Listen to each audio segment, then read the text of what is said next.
This is Inside Indiana Business Radio for the afternoon of Tuesday, June 11th, 2024. I'm Alex Brown.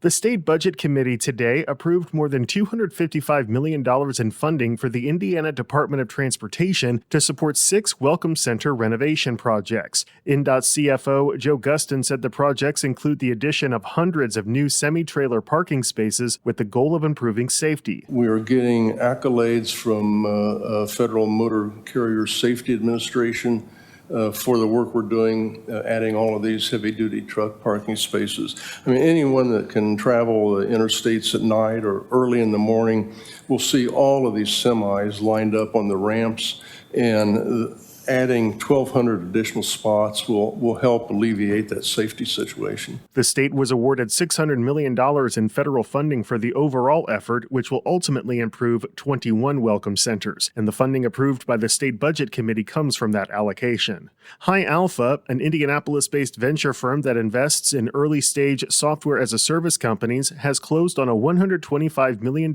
investment fund, its fourth and largest investment fund since the firm's launch in 2015. Fund 4 marks some shifts in High Alpha's operating strategy. Notably, it plans to launch fewer companies per year than it traditionally has in the past, and it has cut its staff nearly in half. The Indiana Economic Development Corporation has received the financial green light to use $88 million to buy 1,400 more acres of land in Boone County for the LEAP Research and Innovation District after the State Budget Committee approved its request. Plans call for the funding to be used to attract 3 new major projects and support 5 others. From the #1 source for Indiana business news, this is Inside Indiana Business Radio. IBJ Media, Inside Indiana Business, and the Indiana Economic Development Corporation invite you to the Engage Indiana series, presented by CareSource, Indiana University, and Old National Bank. With an unrelenting focus on growing Indiana's economy, we'll dive into each region's unique challenges and distinct opportunities for growth. 9 regions, 1 goal. Indiana's bold future starts here. Discover more and register at ibj.com/engage. Boonville Now, an organization aimed at preserving and promoting Boonville's downtown historic district, has been designated an Aspiring Indiana Accredited Main Street. The new distinction moves Boonville Now one step closer to reaching the next level, Indiana Accredited Main Street, and getting access to downtown revitalization grants. Executive Director Jim Miller says the designation is already opening doors for other partnerships. The city administration has partnered with us very well.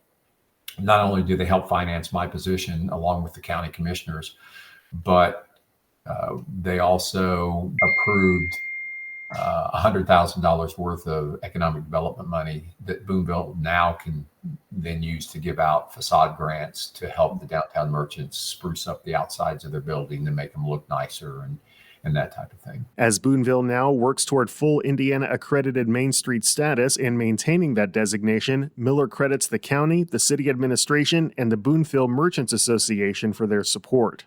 Indiana this month was one of 10 states selected to participate in a federal Medicaid program to improve access to mental health care. The Certified Community Behavioral Health Clinic Medicaid Demonstration Program requires participants to provide a comprehensive range of mental health and addiction services to people regardless of their diagnosis, insurance status, place of residence, or age. The legislature in 2023 allowed the state's Division of Mental Health and Addiction to apply to the federal program and provided $100 million over 2 years to improve the state's mental health care system. The state selected 8 health clinics for the pilot sites, and over the next several months will work with each to ensure they meet the federal criteria and are ready to begin offering services early next year.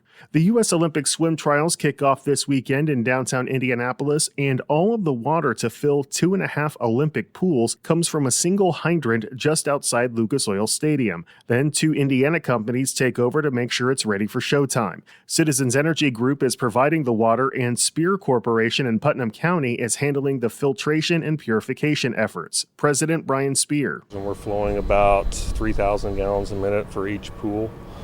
Through the system, and then it's UV treated as well, so it goes through UV treatment before it goes back to the pool, and we chemically treat it. And when the trials are over, citizens will be back in charge again. They'll use hoses to drain the pool water, direct it into the storm drains, and it will be back in Indiana's wastewater.